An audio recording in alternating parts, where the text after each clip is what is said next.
Grow My Cleaning Company teaches owners of cleaning companies just like you how to grow your company, make more money, and finally take charge of your financial future and your life. This podcast is about automating and creating systems that give you time and money freedom so you can grow like crazy without losing control. Since this is totally free, if you're getting tons of value, want to support us and make sure that you get more of the good stuff, subscribe, rate, and review to this podcast today. Now, on to the show. Hey, Cleaning Nation, Mike Campion here with the lovely, the brilliant, the purple clad, as is her custom, Tracey Thompson. I am really excited about today's episode for a couple of reasons. One of the things I love about doing podcasts is we can kind of respond in real time. And Trace and I and the whole Grow My Cleaning Company team have been talking, and we're recording this May 2021. The government is giving people money to stay home. There is a certainly countrywide, certainly North American, maybe global shortage of employees, and that is worse at the low level, kind of entry level positions, which we are all hiring for and need by the handful. So I wanted to dive in. I'm talking a lot about the tactical, how to get through that, and finding that the people are getting freaked out, overwhelmed. There's such a mess of a headspace, they can't even hear the tactical. So I was hoping I could get with Tracey. We could start with her kind of helping us unwind the stories that we're telling ourselves that are just going to crush us. And then once we get you to the headspace or kind of mental place you need to be, then we can talk through the tactical. Great. How do I deal with this? So the good news is, as we're hearing this recording, the feedback I'm getting from Cleaning Nation is this is a 12 out of 10 in terms of importance. For those of you guys and gals that are listening in the future, the market's not insane. The government stopped paying people to stay home to some degree. It might only be a 7 or 8 out of 10. At no point, if you own a cleaning company, is this going to be a 2 out of 10. So let's dive in. What's this? That's the landscape as I see it, Tracey. And again, they're coming to me for tactical and you for mindset. Give me what you're hearing from Cleaning Nation in terms of what's holding them back from hiring right now. Well, I hear a lot of things, but the most pervasive is regardless of whether they're focused on, well, I'm not getting enough applicants, or they're not showing up for the interviews, or once they hire them, then they don't show up, or whatever flavor or part of the hiring process they're focused on. That isn't the problem per se. It's right. It's not that. It's the other part of that story that they're telling themselves is getting them hung up. And that usually sounds like everything sucks. The platforms aren't performing. It's Indeed, it's this, it's that, oh my gosh, nobody's showing up. So they start catastrophizing, globalizing the language, and they're telling themselves these terrible stories about how it's just awful, terrible, it's never going to get fixed. And then they're off to the races, and they can't hear anything about tactics at that point. So that's the bigger problem. Not so much where they are in the funnel. I couldn't agree more. And it's so frustrating as a coach who just loves my people to see them hamstringing themselves, or you guys, Cleaning Nation, hamstringing yourselves with, I can't see the forest through the trees. I'm so frustrated with what's going on. I lose sight of what I can, or what's going on in the world I can't control. I lose sight of the things that I can control. So I'll give you kind of my thoughts, but I feel like when I give this coaching, even to our clients, not just Clean Nation on the podcast, they kind of go but. So we'll take turns. I'll kind of give you my thoughts, and then you can maybe speak up for how Clean Nation might respond to that, and then maybe offer them a more healthy response or more effective response.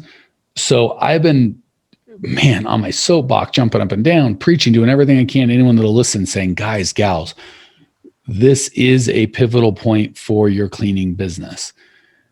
You can't choose that. It's just the reality. You can choose how you respond. So when labor is scarce, right? Everything's supply and demand, right? 2 years ago, everyone's like, oh, I can't get any clients. No one's paying attention to me. Cleaning's boring, blah, blah, blah. And then COVID came up, and all of a sudden cleaning's in the spotlight. So with COVID, the demand for cleaning went down for a little bit, and then it went sharply up as we need disinfecting and clean out sort of stuff. With people staying home for extended amounts of time and getting paid, by the government to stay home, the labor supply has dropped. So here's the reality. If you live in a decent sized city, right? I'm in Phoenix. I think the greater Phoenix area has 5 million people. Mm-hmm. I'm making these numbers straight up, but you'll get an idea. Say in the 5 million people, there's 500,000 people. I'm just picking 10% that are in that kind of job market for an entry level job. Let's say things are 10 times as bad as they normally are. I don't think they are. I think they might be twice as hard to hire, right? But it's not 10 times as hard. Let's just say it's 10 times as hard. That means there's only 50,000 people in that job market. I need 16 and think I'm going nuts. Well, 16 out of 50,000 is still, there's plenty of people. So might it be harder? Yes. Might there be more competition? Yes. Might I have to throw more money at the problem? Maybe. But here's the reality. It's one thing when I'm going through something locally, right? Like in my certain company, I've got a bad manager and the culture shot and people are pissed and people are leaving. That's really hard to deal with. I can't ask my clients for more money. But when it's a global thing in nature and you go to your clients and go, there's no labor. There's no labor. I know there's no labor. The labor there, you have to pay more. If here's your new price, right? And if they go, forget it, I'm going to go shopping. Go shopping. There's no labor anywhere to be found. Everyone's dealing with that, right? So you want to take your chances and risk it. Go risk it. Good luck. If not, you're going to be cleaning your own building. And they're going, I don't have any minimum wage people at all either do it anyway, right? So, it's like when minimum wage goes up and we raise prices, people aren't shocked. They're like, I guess that's how it works. So if they go, I don't like it, go right to your congressman, right to your senator, right to whoever you think would make the decision. But I'm not the one paying people to stay home. And it and I don't. So we can throw money at this problem because people understand what's going on. It's a global problem, not a local problem, right? If I go to my clients to go, hey, I've got a bad culture, no one wants to work for me, I need to raise prices. That's a tough conversation. You're probably not going to get far. But when I go, I know, the world knows, you can't turn on the news for 2 seconds without hearing how there's no labor out there. We all understand how supply and demand works. The supply is low, demand's high. I'm going to proactively cover your demand and make sure that you're not looking for low wage labor to clean your place. So here's your new price. That said, if you have a problem that requires money, you have money, you don't have a problem, right? So we can throw money at this problem. We got to still do culture and all that sort of stuff. So this is an opportunity. One of two things are going to happen. Most of the businesses are going to go, they're not going to go, I'm willing to pay more. I'm going to focus and just dive in and go, this is the one problem I'm going to solve for the next 60 days. That's all. I'm going to do better hiring, and that's all I'm going to do every day, all day, just hire better people all day, every day. And I'm going to spend more money than all of my competitors. And I end up with all the good labor. There's 50,000. I get my share. Everyone else gets the leave-ins, even if it was too expensive, even if I had to spend too much time on it. And when this thing ends, because it will, the government, we can only print money so long. At some point, people are going to have to work if they want to get paid. And if not, we're all out of business anyway. Right? The government's just going to pay people, something's going to change. So at the end of that change, we're kind of standing on top of the mountain. We got this thing solved forever and forever. And a lot of people went out of business. So that's the perspective I have. I feel like when I share that with people, they go, yeah, and they just can't hear it. So be cleaning nation for me, Tracey. What do you think they're hearing, our listeners are hearing when I kind of share that thought process, and how are they responding that's probably not serving them? And then how would you coach them to respond in a way that's much more effective? So first thing is, and I know this because I'm hearing it in our mindset coaching sessions, is people are getting really hung up on the part they can't control in a way that is very circular. So it sounds like this, but you don't understand, Mike. I've been trying, and you're thinking to yourself as their coach also, well, of course you've been trying. Yes, we know you've been trying. And then they'll go back, and here's the circular part. I've been trying, and this is the thinking, and it hasn't been working. And then I try some more, and I throw more money, and then that doesn't work. And so nothing works, and there's the circular part. So why should I keep trying? And then there's this defeatist, weird, fighting reality, fighting what actually is, and spending all their energy and their mindset and their emotions on what isn't working, what can't work. instead of in that whole cycle saying, well, there has to be something else. There's got to be something else I can do, either more, different, better. They're not seeing that part. I will literally ask questions for data. How much money did you spend on applicants this month? And they'll say things like, everyone sucks. And nobody, like, it doesn't matter what question I ask. They have to tell me why life won't work. And it's just, as a coach, it's like, guys, gals, I love you, but you got to stop focusing on, if you're driving fast and you focus on the wall, your car is going into the wall, right? Stop focusing on the wall. So here's the problem, Mike. What they're thinking is, okay, I'm going 10 miles an hour and it's not working. Why would 50 miles an hour work better?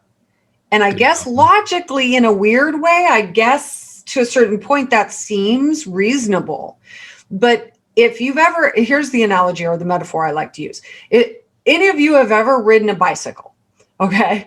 And you try to ride really slow, like push really slow, and you're on a bumpy sidewalk and the tire hits every single crack and you fall because you're going so slow through it all. You feel everything. And then we extrapolate out one slow motion movement and assume it's going to get worse and more of it if we go faster or go bigger. The opposite is actually true. And there's where it's counterintuitive. We think, okay, if what I'm doing at 5 miles an hour, 10 miles an hour is not working, then going 50 miles an hour is going to make it worse. And so they get paralyzed. Does that make sense? Totally makes sense. So, or if you're a nerd like me, the DeLorean, if it doesn't get up to 80 whatever miles an hour, you can't jump in time. There's certain things that need a minimum amount of inertia. Right. So, but again, that's where this I better slow down. So, Mike, for example, all of you out there that said, but I'm already spending, I think we had a client, you were using this example earlier. It's like, well, we're spending $500. Well, how many people do you want? 17. Well, okay, hold on a minute. Hold. Just logic alone and math alone goes, it's probably not going to work. But there's a disconnect somewhere where it's like, well, if I'm spending $500 and that's not working enough to get me 5 people, then why would spending more get me 17? Do you see total disconnect there? And here's the problem. So this emotional blinders, it almost feels like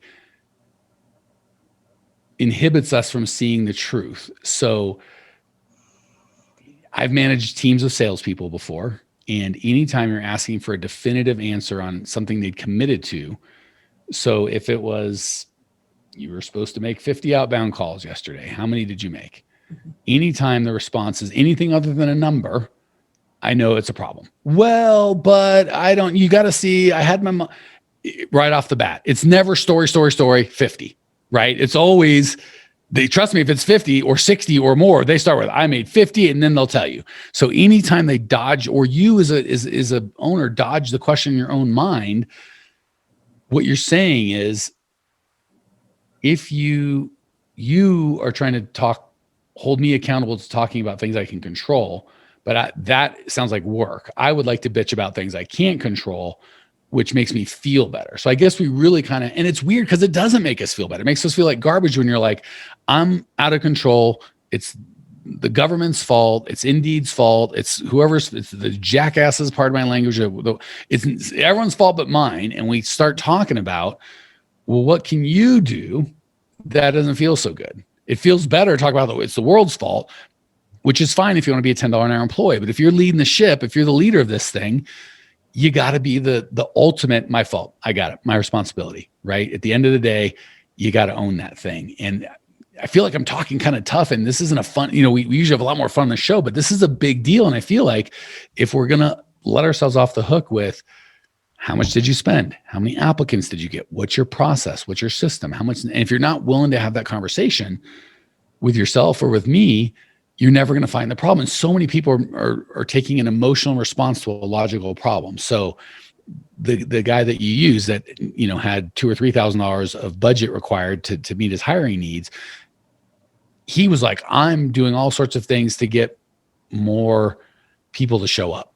But that was the wrong problem. He was responding because emotionally it was not enough people are showing. That's how he felt. But the data was a completely different story. I had another gal in our next level program, Renee.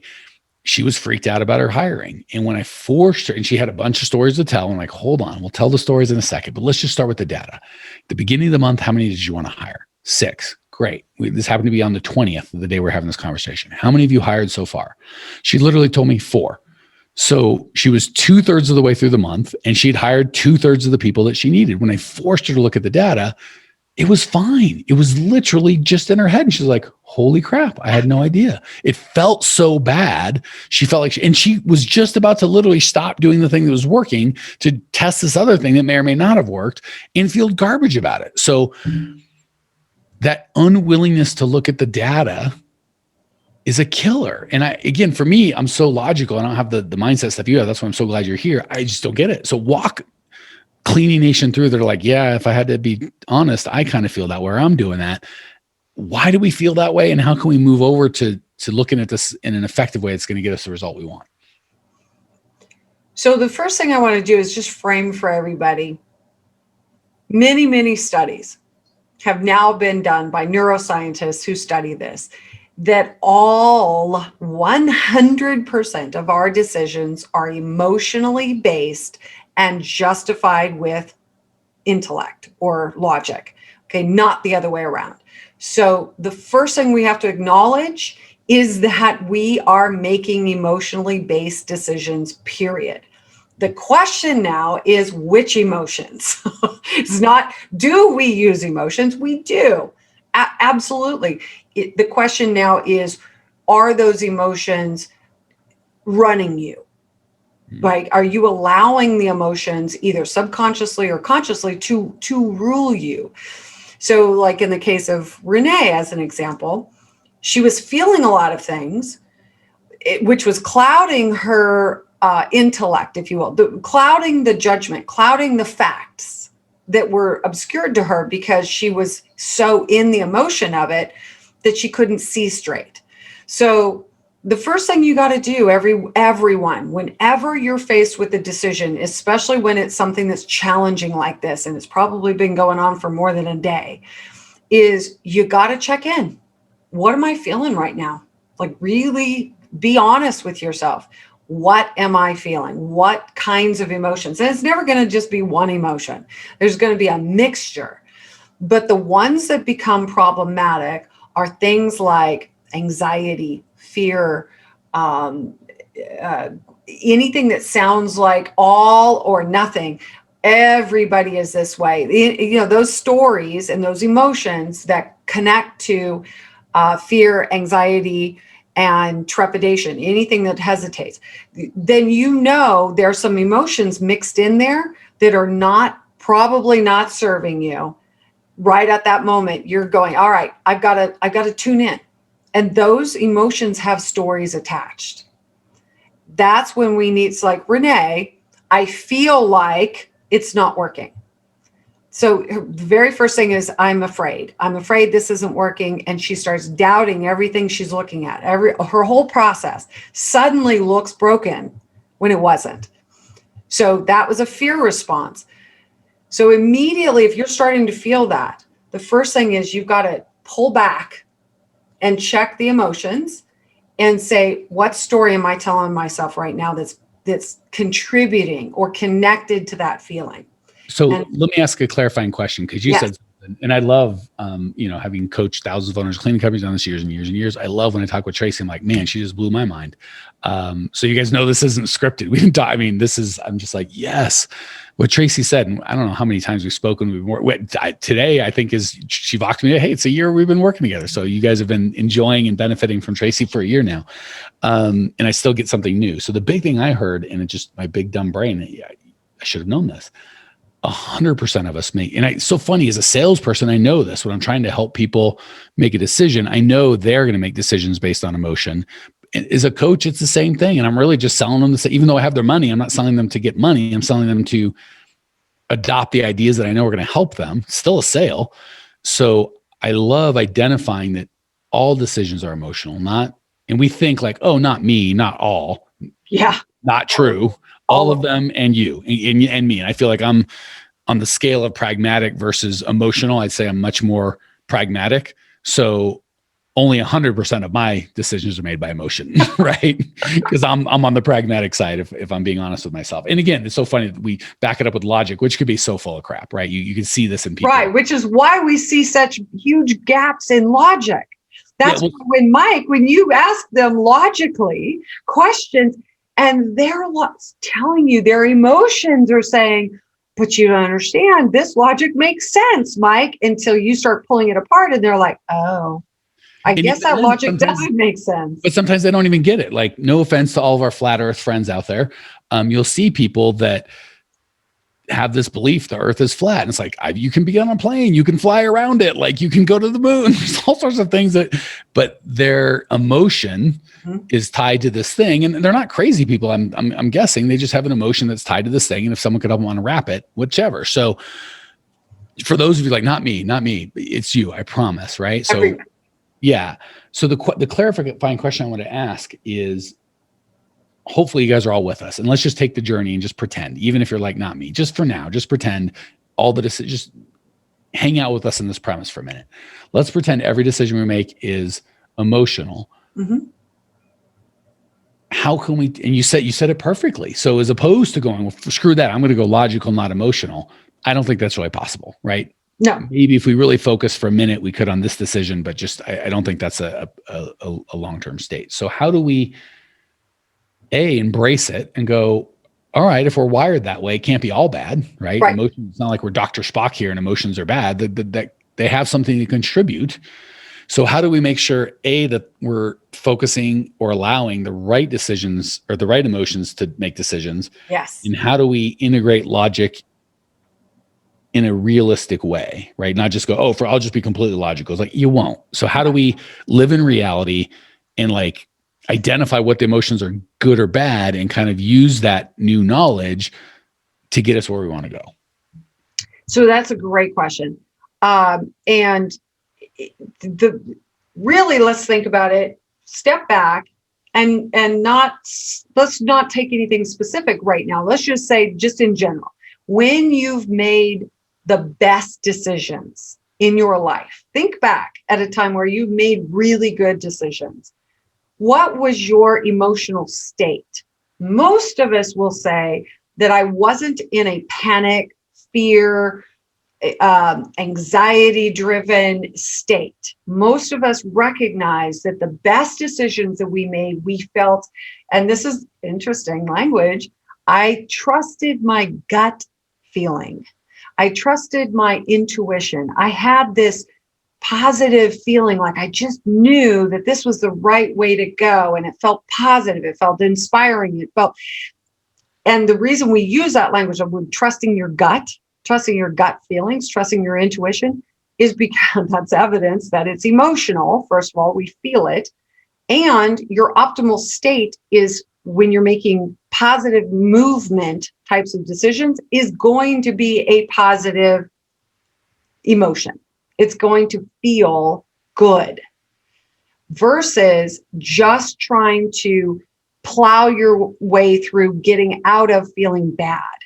So do you see what I'm saying? So fear-based emotions or anxiety or stress cause us to make decisions that seem logical in an effort to try to get out of pain only.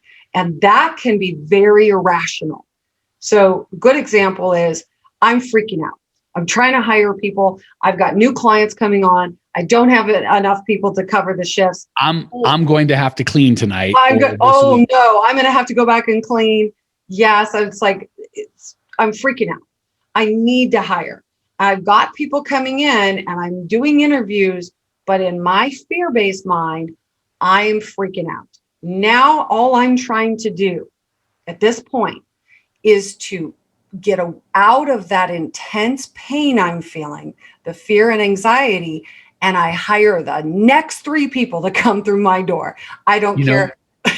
A perfect analogy for this is I was talking to a friend who's a lifeguard, and he said the most dangerous thing in the world is not what he was doing in the ocean, but you go to a drowning person, you would think, oh my gosh, they're going to be so appreciative. They'll follow commands. They're fighting for their life. They'll do whatever you need. He's like, oh no, they will drown you. A lot of our training is what to do. So if you're drowning, and you might even have literally your actual savior coming to you that will save you, and you'll pull him right under with you. Not because you're malicious, you're freaking out. You are in a panic, anxiety, fearful mode, and you'll grab onto anything and inhibit that guy or gal from saving you.